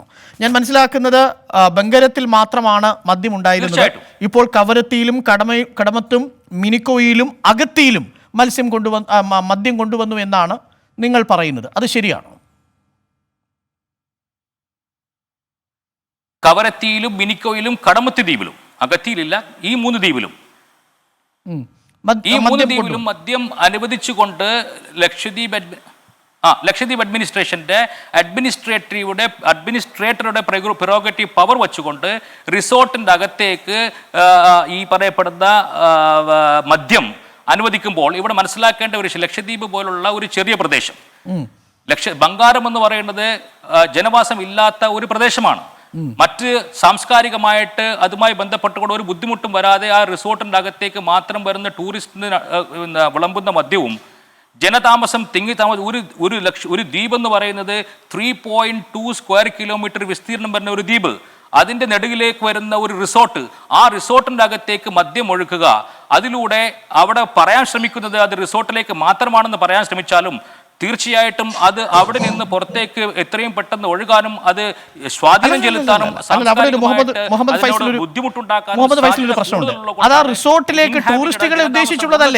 കള്ള് ഉപയോഗിക്കാൻ പാടില്ല, കൊണ്ടുവരാൻ പാടില്ല എന്നുള്ള ഒരു സംവിധാനം ലക്ഷദ്വീപ് അഡ്മിനിസ്ട്രേഷൻ ഇതിനു മുമ്പ് തന്നെ പ്രൊഹിബിറ്റഡ് ഏരിയ ആയിട്ട് വെക്കാനുള്ള കാരണം. ശരി. PR ശിവശങ്കർ, ഈ മദ്യം താല്പര്യമില്ലാത്തൊരു ജനസമൂഹത്തിന്റെ ഇടയിലേക്ക് മദ്യം കൊണ്ടുവന്ന് ഒഴുക്കുന്നതിന്റെ ലോജിക്ക് എന്താണ് ശ്രീ PR ശിവശങ്കർ? ഇത് രണ്ടായിട്ട് കാണണം. മദ്യത്തിന് താല്പര്യമില്ലാത്ത ജനത അവർ ഒരിക്കലും മദ്യപിക്കില്ല, എത്ര നിർബന്ധിച്ചാൽ പോലും മദ്യപിക്കില്ല. അപ്പൊ പിന്നെ അവരെ നിർബന്ധിപ്പിച്ച് കുടിപ്പിക്കും എന്നുള്ള ധാരണ ശരിയല്ല. അവിടെ ടൂറിസത്തിന്റെ ഭാഗമായി അതല്ലെങ്കിൽ ഇത്തരത്തിലുള്ള മറ്റുള്ള ടൂറിസ്റ്റുകൾ വരുമ്പോൾ അവർക്ക് മദ്യം ഒരു താല്പര്യമാണെങ്കിൽ അവർക്ക് ലഭിക്കുവാനായിട്ടുള്ള, പ്രത്യേകിച്ച് വിദേശ ടൂറിസ്റ്റുകൾക്കൊക്കെ ആ താല്പര്യം ഉണ്ടെങ്കിൽ അവിടെ പെർമിറ്റഡ് ലൈസൻസ് ആണ് നൽകുന്നത്. അത് റിസോർട്ടിനകത്ത് വരുന്ന വിദേശികളായ അല്ലെങ്കിൽ ട്രാവൽ ചെയ്യുന്ന ആളുകൾക്ക് മാത്രമാണ് കൊടുക്കുന്നത്. അത് ഗുജറാത്ത് അടക്കമുള്ള ഇത്തരത്തിലുള്ള ബാനുള്ള എല്ലായിടത്തും നടക്കുന്നതാണ്. അതുകൊണ്ട് എങ്ങും അത്തരത്തിലുള്ള മദ്യം ഒഴുകുന്നു എന്നുള്ള ഒരു നയം അല്ലെങ്കിൽ ഒരു കേട്ടുകേൾവിയില്ലാത്ത കാര്യമാണ്. അത് നിയന്ത്രിക്കുവാൻ പറ്റുന്നതാണ്. അത്തരത്തിൽ നിയമം തെറ്റിക്കുന്നുണ്ടെങ്കിൽ തീർച്ചയായിട്ടും നമുക്ക് അതിനെതിരെ നടപടിയാവുന്നതാണ്. അത് നിയമത്തിലെ പാളിച്ചകളാണ്, അതല്ലാതെ നിയമത്തെ തടുക്കുക എന്നുള്ളതല്ല. അവിടെ വികസനം ആവശ്യമാണ്. അവിടെ ഒരു പരിധിവരെ ജനങ്ങൾക്ക് ഉണ്ടാവുന്ന തൊഴിൽ സാധ്യതകളും എല്ലാം നോക്കുമ്പോൾ അത് സ്വാഗതാർഹമാണ് എന്ന് തന്നെയാണ് ഞാൻ വിശ്വസിക്കുന്നത്. റൈറ്റ്, PR ശിവശങ്കർ, ഞാൻ വരാം ബാക്കി അതിഥികളിലേക്ക് കൂടി. ശ്രീ SK സജീഷ്, കാര്യം ഇതായിരിക്കെ ഒരു 50-50 ഈ പറയുന്ന കാര്യങ്ങളിലൊക്കെ വാസ്തവവുമുണ്ട് അവാസ്തവമുണ്ട്, ചില കുപ്രചരണങ്ങൾ കൂടി ഉണ്ട് എന്നുള്ള കാര്യം നമുക്ക് മനസ്സിലാക്കാവുന്നതേ ഉള്ളൂ. ചില പ്രചരണങ്ങളുണ്ട്, ബീഫ് അവിടെ ബാൻ ചെയ്തു, അവിടെ ബീഫ് ബാൻ ചെയ്തിട്ടില്ല, അവിടെ മദ്യം ഒഴുക്കുന്നു, അവിടെ പൊതുസ്ഥലത്ത് മദ്യം ബിവറേജ് ഷോപ്പുകൾ ഓപ്പൺ ചെയ്തിട്ടില്ല. ഇതൊക്കെ യാഥാർത്ഥ്യമായി ഒരു ഭാഗത്ത് നിൽക്കുന്നു. മറുഭാഗത്ത് ഇപ്പോൾ കോവിഡുമായി ബന്ധപ്പെട്ട മാനേജ്മെന്റിൽ സംഭവിച്ച പാളിച്ച ഒരു ഘട്ടത്തിൽ നിൽക്കുന്നു. അവിടെ ആ പ്രദേശത്തിന്റെ സംസ്കാരത്തെ തകർക്കാൻ ശ്രമിക്കുന്ന രീതിയിലേക്കുള്ള പ്രവർത്തനങ്ങളുണ്ട് തുടങ്ങിയ ആർഗ്യുമെന്റും മറുവശത്ത് നിൽക്കുന്നു. ഇവിടെ അഡ്മിനിസ്ട്രേറ്ററെ മാറ്റണമെന്ന് നമ്മൾ പറയുകയും ചെയ്യുന്നു. ഒരു അഡ്മിനിസ്ട്രേറ്ററെ മാറ്റുമ്പോൾ ഈ വിഷയങ്ങൾ മാറും എന്ന് സജീഷ് കണക്കാക്കുന്നുണ്ടോ? കേൾക്കാമോ? ഞാൻ പറയുന്നത് കേൾക്കാമോ? കേൾക്കാം, പറഞ്ഞോളൂ. അതായത് ഞാനിപ്പോൾ ലക്ഷദ്വീപിന്റെ MP-യും ശ്രീ PR ശിവശങ്കറും തമ്മിൽ സംസാരിച്ചുകൊണ്ടിരിക്കുന്നതും താങ്കൾ ഇടപെട്ടുകൊണ്ടിരിക്കുന്നതുമായ കാര്യങ്ങൾ കേട്ടുകൊണ്ടിരിക്കുകയായി. യഥാർത്ഥത്തിൽ കുറേയേറെ കാര്യങ്ങൾ നമ്മൾ അതിനപ്പുറത്തേക്ക് ചർച്ച ചെയ്യേണ്ടതുണ്ട്. ഇവിടെ പ്രഫുൽ ഗോഡ പട്ടേൽ അഡ്മിനിസ്ട്രേറ്ററായി വരുമ്പോൾ സാധാരണഗതിയിൽ പൊളിറ്റിക്കൽ നിയമനം നടക്കാറില്ല. എന്നാൽ പൊളിറ്റിക്കൽ നിയമനമായി അദ്ദേഹം വരുമ്പോൾ അദ്ദേഹം മോദിയുടെ ഏറ്റവും അടുത്തയാളാണ്. ചില സംഘപരിവാർ ലക്ഷ്യവുമായിട്ടാണ് വരുന്നതെന്നറിയാം. അദ്ദേഹം ആദ്യമായി ലക്ഷദ്വീപിൽ കാലുകുത്തി ഫസ്റ്റ് മീറ്റിംഗ്, ഉദ്യോഗസ്ഥരുടെ മീറ്റിംഗ് നടത്തിയപ്പോൾ അദ്ദേഹം ആദ്യമായി ചോദിച്ച ചോദ്യം ഇവിടെ എത്ര ജയിലുകളുണ്ട് എന്നായിരുന്നു. ഇവിടെ എത്ര ജയിലുകളുണ്ട്. രണ്ടാമതായി അദ്ദേഹം എടുത്ത തീരുമാനം ഗുണ്ടാ ആക്ടിന്റെ നടപ്പിൽ വരുത്തലുമായി ബന്ധപ്പെട്ടാണ്. പിന്നെ വളരെ പ്രധാനത്തോടുകൂടി നമ്മൾ കാണേണ്ടത് കേരള ഹൈക്കോടതിയുടെ ജൂറിസ്ഡിക്ഷനിൽ നിന്ന് ലക്ഷദ്വീപിനെ മാറ്റുക, പകരം കർണാടകത്തിലേക്ക് മാറ്റേണ്ടതുണ്ട് എന്ന തീരുമാനമെടുപ്പിക്കുന്നു. അതുപോലെ തന്നെ കേരളവുമായുള്ള ബന്ധം വിച്ഛേദിക്കണം. കേരളത്തിന്റെ ബന്ധം വിച്ഛേദിക്കുന്നതിന്റെ ഭാഗമായുള്ള നിലപാടുകൾ ഇപ്പോൾ സ്വീകരിച്ചു കഴിഞ്ഞു. നമ്മുടെ കൊച്ചി വില്ലിംഗ്ടൺ ഐലൻഡിലുള്ള, അതുപോലെ തന്നെ കോഴിക്കോട് ബേപ്പൂരിലുള്ള ലക്ഷദ്വീപ് ഓഫീസിൽ നിന്നെല്ലാം ആളുകളോട് തിരിച്ച് ലക്ഷദ്വീപിലേക്ക് മടങ്ങിയെത്താൻ വേണ്ടി ആവശ്യപ്പെട്ടു. നിരവധിയായ ഉദ്യോഗസ്ഥന്മാരെ തിരിച്ചു വിളിച്ചിരിക്കുന്നു. ഇത് ഒരു ആദ്യഘട്ട തീരുമാനത്തിന്റെ ഭാഗമായിട്ടാണ്. പിന്നെ നമ്മൾ കാണേണ്ടത് ഇവർ എന്താണ് ചെയ്യുവാൻ ഉദ്ദേശിച്ചത്. ഈ പറഞ്ഞ ലഘൂകരിച്ച് ശിവശങ്കറിന്റെ ഒക്കെ സ്നേഹത്തിന്റെ മുന്നിൽ നമ്മളോട് നമിച്ചു പോവുകയാണ്. കാരണം അവർക്ക് നല്ല മാംസം ലഭിക്കാൻ, നല്ല ബീഫ് ലഭിക്കാൻ, അതുപോലെ തന്നെ വില കുറഞ്ഞ് പാല് ലഭിക്കാൻ എല്ലാമുള്ള കരുതൽ. ഈ കരുതലൊന്നുമല്ല. നിങ്ങൾ എന്താണെന്നും നിങ്ങൾ എങ്ങനെയാണ് ഈ രാജ്യത്തെ ജനതയെ കാണുന്നത് എന്നും കുറെ നാളായി നിങ്ങളെ എല്ലാവരും മനസ്സിലാക്കിക്കൊണ്ടിരിക്കുകയാണ്. സാംസ്കാരികമായും സാമ്പത്തികമായും മനുഷ്യത്വരഹിതമായി അവരെ കീഴടക്കുക എന്നുള്ള ലക്ഷ്യമാണ് അവിടെ സ്വീകരിച്ചത്. ലക്ഷദ്വീപിനെ തങ്ങളുടെ തുരുത്താക്കി മാറ്റുക. 2 ലക്ഷ്യമുണ്ട്. സംഘപരിവാരത്തെ ഒരു രീതിയിലാണ് നമ്മൾ കാണുന്നതെങ്കിൽ അപകടം ചെയ്യും. അവർക്ക് അതിതീക്ഷ്ണമായ വർഗീയ സ്വഭാവമുണ്ട്. രണ്ടാമത്തേത് വളരെ കൃത്യമായ സാമ്പത്തിക താല്പര്യവുമുണ്ട്. ഇത് രണ്ടും മുന്നിൽ വെച്ചുകൊണ്ടാണ് അവർ ലക്ഷദ്വീപിനെ കാശ്മീരിനെ പോലെ കീഴ്പ്പെടുത്താൻ വേണ്ടി വന്നത്. ഡോക്ടർ അരുൺ നേരത്തെ പറഞ്ഞ പോലെ എനിക്കും ചില ലക്ഷദ്വീപ് സുഹൃത്തുക്കളുണ്ട്. ഞാൻ അത്ഭുതപ്പെട്ട എന്റെ സൗഹൃദങ്ങളിൽപ്പെട്ട സൗഹൃദമാണ് ലക്ഷദ്വീപിലുള്ള പല സൗഹൃദവും. വളരെ നിഷ്കളങ്കരായ, വളരെ സ്നേഹമുള്ള, അത്രയും നിഷ്കളങ്കരായ ഒരു സമൂഹം കേരളത്തിൽ എത്തുന്ന സമയത്ത് അവർ പല കാര്യങ്ങളും നമ്മളോടൊപ്പം നിന്ന് പഠിക്കുകയും സ്നേഹത്തോടെ എപ്പോഴും നമ്മളോടൊപ്പം നിൽക്കുകയും ചെയ്യുന്ന ഒരു വിഭാഗമാണ്. അവരെ എന്താണ് ലക്ഷ്യം? അവിടെ നേരത്തെ ശിവശങ്കർ പറഞ്ഞ പോലെയൊന്നുമല്ല. അവിടെ ഒരു കൊലപാതകം കേട്ടിട്ടുണ്ടോ ലക്ഷദ്വീപിൽ? ഏതെങ്കിലും ഒരു കൊലപാതകം ഞാൻ മനസ്സിലാക്കുന്നത് ഒരു 10 വർഷമായി, ഒരു 10 വർഷത്തിന് മേലെയായി അവിടെ ഒരു കൊലപാതകം പോലും നടന്നിട്ടില്ല. ഒരു സംഘടന പോലും നടന്നിട്ടില്ല. ഒരു കത്തിക്കുത്ത് പോലും നടന്നിട്ടില്ല. അങ്ങനെ മനുഷ്യർ പരസ്പരം സ്നേഹിച്ച് ജീവിച്ചു പോകുന്ന ഒരു പ്രദേശമാണ്. അവിടെ എങ്ങനെ മനുഷ്യരെ തമ്മിലടിപ്പിക്കാൻ വേണ്ടി കഴിയും? അതിന് അവരെ സാമ്പത്തികമായിട്ടാണ് തകർക്കേണ്ടത്. സാമ്പത്തികമായി തകർക്കാൻ എന്തെല്ലാമാണ് ചെയ്തത്? ഏതാണ്ട് 1500ഓളം പേരെ ഈ അഡ്മിനിസ്ട്രേറ്റർ പിരിച്ചുവിട്ടിരിക്കുന്നു. വിവിധ സർക്കാർ മേഖലയിൽ 1500 പേരെ പിരിച്ചുവിട്ടു. നേരത്തെയുള്ള അഡ്മിനിസ്ട്രേറ്റർമാർ തന്നെ ഓർഡർ ഇറക്കി ഇന്ത്യയുടെ ഫിനാൻസ് മിനിസ്ട്രി അംഗീകാരം കൊടുത്ത 500ലധികം പോസ്റ്റുകളിലേക്ക് PSC വഴിയുള്ള നിയമനം. സജീഷ് എന്താ അറിയോ, നമ്മൾ നേരത്തെ ചർച്ച ചെയ്ത ഞാൻ ആ വിഷയത്തിലേക്ക് തന്നെ വരുന്നത്. ഞാൻ അരമണിക്കൂർ ക്ഷമിച്ചു. സജീഷ് നമ്മൾ തെറ്റിദ്ധരിപ്പിച്ച ഒരു വിഷയം തീർച്ചയായിട്ടും തരാം. നേരത്തെ ബീഫുമായി ബന്ധപ്പെട്ട ഒരു വിഷയത്തിൽ നമ്മൾ എല്ലാവരും തെറ്റിദ്ധരിച്ചതും നേരത്തെ നമ്മൾ ബീഫ് ബാൻ ഉണ്ടോ എന്ന് ചോദിച്ചപ്പോൾ ബീഫ് ബാൻ ഇല്ല എന്ന് കൃത്യമായി പറയാൻ നമ്മുടെ MP ക്ക് കഴിയാതെ പോയതും. പക്ഷേ ഇപ്പോൾ എനിക്കൊരു സ്ക്രീൻഷോട്ട് അയച്ചിട്ടുണ്ട്. ആ വിഷയം ഞാൻ ഒന്ന് ചോദിച്ചിട്ട് വരാം താങ്കളിലേക്ക്. എനിക്ക് മനസ്സിലായി താങ്കൾ പറഞ്ഞ ഗൗരവമേറിയ വിഷയമാണ്. പക്ഷേ പ്രശ്നം എന്താണ് ഡോക്ടർ അരുൺ, ഞാൻ പറഞ്ഞ കാര്യങ്ങൾക്ക് ഇപ്പൊ ഈ ചർച്ച ഞാൻ എന്തിനാണ് ഇത്ര നേരം സംസാരിച്ചത്? എനിക്കൊരു കൺക്ലൂഷൻ ഉണ്ട്. ഞാൻ താങ്കൾ അനുവദിക്കുന്നില്ലെങ്കിൽ പിന്നെ ചർച്ചയ്ക്ക് താങ്കൾക്ക് വാട്സപ്പ് വന്നു, ശരിയാണ്, ഞാൻ അംഗീകരിക്കുന്നു. എനിക്കും പല വാട്സപ്പും വരുന്നുണ്ട്. അപ്പൊ ഞാൻ നിർത്തി കളയാനാണോ? തീർത്തോളൂ, താങ്കൾ പറഞ്ഞു തീർത്തോളൂ. അരമണിക്കൂർ സമയം സ്വസ്ഥമായിരുന്ന് കേട്ടത് ഈ ചർച്ച പോസിറ്റീവായി പോകണം എന്നുള്ളതുകൊണ്ടാണ്. ശിവശങ്കർ മറുപടി പറയാൻ അറിയാഞ്ഞിട്ടല്ല. ഒരു കാര്യം ഞാൻ പറഞ്ഞു വന്നത് ഇങ്ങനെ, അത് മാത്രമാണോ? അതിലപ്പുറത്തേക്കുണ്ട്. സാമ്പത്തികമായ ഒരു സമൂഹത്തെ തകർക്കാൻ വേണ്ടി അവിടെ ലക്ഷദ്വീപ് നിവാസികളാണ് അവിടുത്തെ കോൺട്രാക്ട് വർക്ക് ചെയ്തുകൊണ്ടിരുന്നത്. ആ കോൺട്രാക്ട് വർക്ക് ലക്ഷദ്വീപുകാർക്ക് കൊടുക്കരുത് എന്ന് ഓർഡർ ഇറക്കിയിട്ട് പകരം വന്ന കോൺട്രാക്ടുകാർ ആരാണ്? എല്ലാം ഗുജറാത്തിൽ നിന്ന് കോൺട്രാക്ടുകാർ വന്നിരിക്കുന്നു. അതുപോലെ തന്നെ അവിടുത്തെ ടൂറിസം ഡെവലപ്പ് ചെയ്യാനാണെന്ന് പറഞ്ഞത്. കേരളത്തിൽ ഉൾപ്പെടെയുള്ള ലക്ഷദ്വീപ് ഭവൻ, ആ ലക്ഷദ്വീപ് ഭവൻ ഉൾപ്പെടെ ഇപ്പൊ ലേലത്തിന് വെച്ചിരിക്കുന്നു. ആരാ വരുന്നത്? എല്ലാം ഗുജറാത്തികൾ. എല്ലാം രേഖയായി നിൽക്കുന്ന കാര്യമാണ്, അല്ലാതെ നമ്മൾ വെറുതെ പറയുന്ന കാര്യമല്ല. അതുപോലെ തന്നെ അവിടെ കൺസ്ട്രക്ഷന്റെ കാര്യം, അതുപോലെ തന്നെ അവിടെ ലക്ഷദ്വീപ് നിവാസികൾക്ക് വീടെടുക്കാൻ വേണ്ടിയിട്ട് കേരളത്തിൽ ഉൾപ്പെടെ സബ്സിഡി നിരക്കിൽ മെറ്റലും മണ്ണും ലഭിക്കുന്നുണ്ട്. അത് കൊടുക്കണ്ട എന്ന് ഈ അഡ്മിനിസ്ട്രേറ്റർ ഓർഡർ. എന്താ അറിയോ സജീഷ്, ഞാൻ ഇടപെടുന്നതിന്റെ കാരണം നമ്മൾ ഒട്ടേറെ കാര്യങ്ങൾ ഇങ്ങനെ പറഞ്ഞു പോകുമ്പോൾ അതിന് കൃത്യമായ മറുപടി കിട്ടാതെ വരും. ഇതൊക്കെ നമുക്ക് അറിയാവുന്ന കാര്യങ്ങളാണ്. ഓരോ പോയിന്റ് ആയിട്ട് നമുക്ക് ഡിസ്കസ് ചെയ്ത് വരാം എന്നുള്ളത് കൊണ്ടാണ് സജീഷ് ഞാൻ ഇടപെടുന്നത്. താങ്കൾക്ക് നീരസം തോന്നരുത്. നമുക്ക് താങ്കൾ പറഞ്ഞ 10 സാമ്പത്തികമായി തകർത്ത് ഒരു സമൂഹത്തെ ശ്വാസം മുട്ടിച്ച് ആ നാട്ടിൽ നിന്ന് ഓടിച്ച് കോർപ്പറേറ്റുകൾക്കും അവരുടെ താല്പര്യക്കാർക്കും നാടിനെ കൈമാറാൻ വേണ്ടിയുള്ള നിഗൂഢമായ അജണ്ടയാണ് നടപ്പിലാക്കുന്നത്. അതിന്റെ ഏറെ കാര്യങ്ങളുണ്ട്. അതിലേക്ക് വരാം, അതിന്റെ ഡീറ്റെയിലിംഗിലേക്ക് വരാം. അല്പസമയം ഈ ചർച്ച നീണ്ടാലും അതിന്റെ ഡീറ്റെയിലിംഗിലേക്ക് ഞാൻ വരാം സജീഷ്. വേണ്ടി ശ്രമിച്ചത് എന്നുകൂടി കാണണം. തീർച്ചയായും വരാം. സജീഷ് പറഞ്ഞ ആ പോയിന്റ് ദാറ്റ്സ് വെൽ ടേക്കൺ. അത് നമ്മൾ ആഴത്തിൽ ചർച്ച ചെയ്യുന്നതാണ് തുടർന്നുള്ള സമയങ്ങളിൽ. എനിക്ക് പി ആർ ശിവശങ്കറിലേക്ക്, ഞാൻ മറ്റ് 2 അതിഥികളിലേക്ക് വരുന്നതിന് മുമ്പ് നമ്മൾ പറഞ്ഞതിൽ ആ ഡ്രാഫ്റ്റിന്റെ ഒരു രൂപം എനിക്ക് അയച്ചു കിട്ടിയിട്ടുണ്ട്. ഇത് തന്നെയാണ് ആ ഡ്രാഫ്റ്റ് എന്ന് തന്നെയാണ് എൻ്റെ വിശ്വാസം. അതിൽ പറയുന്ന ഒരു പ്രധാനപ്പെട്ട കാര്യം, ഒരു സർട്ടിഫിക്കറ്റ് കിട്ടാതെ ഇവിടെ ഈ പറയുന്ന സ്ലോട്ടറിംഗ് നടക്കില്ല. ആ സർട്ടിഫിക്കറ്റ് ഏത് കാര്യങ്ങളിൽ ഇഷ്യൂ ചെയ്യില്ല എന്ന് പറയുന്നു. അതിൻ്റെ സെക്ഷൻ 5 subsection 2 പറയുന്നു, no certificate under subsection 1 shall be granted in respect of a cow, a bull, a bullock. ഇത് കൃത്യമായ ആ അർത്ഥത്തിൽ പറഞ്ഞാൽ ഗോവധ നിരോധനമല്ലേ Shri P R Sivasankar?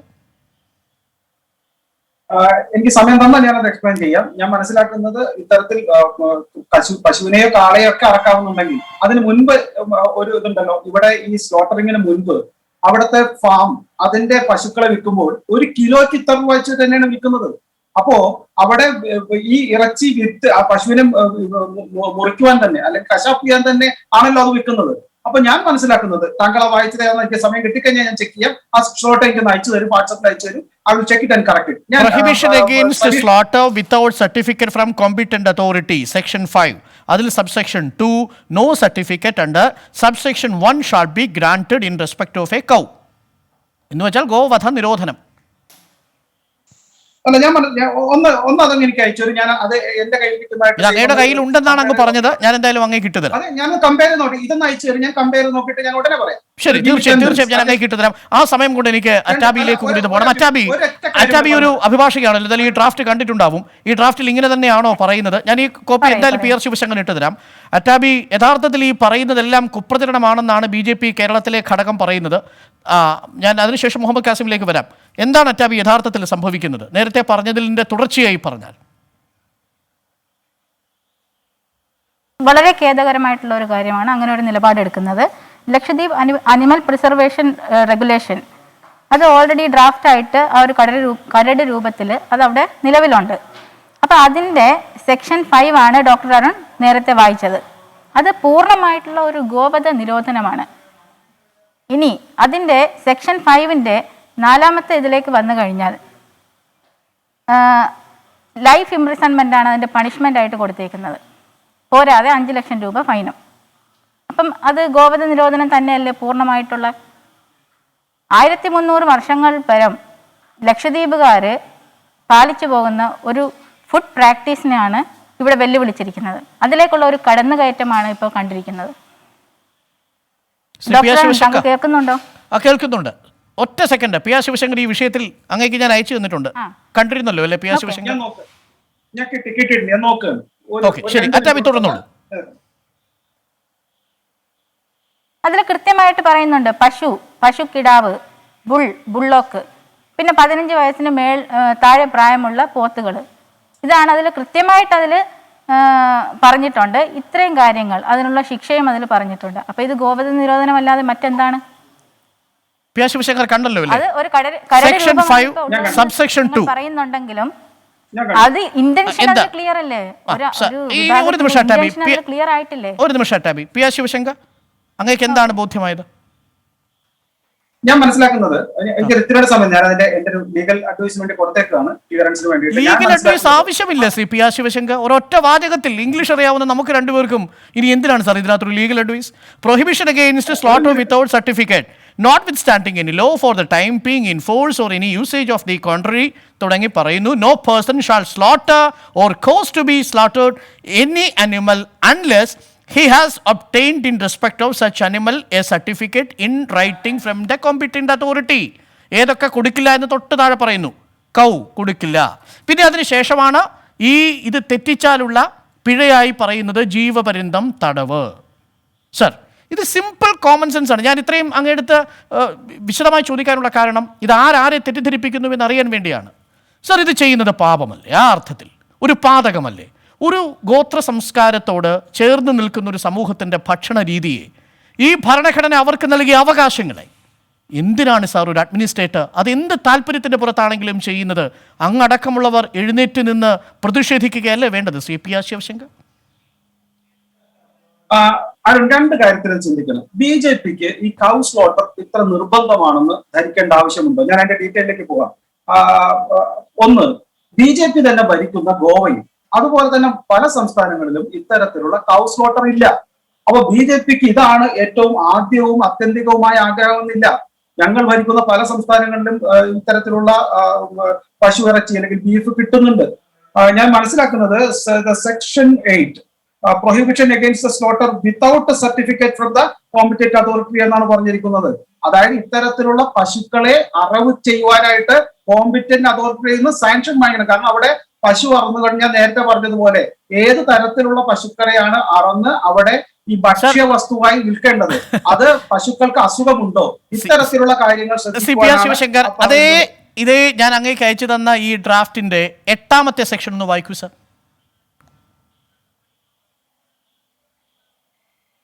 Section 8.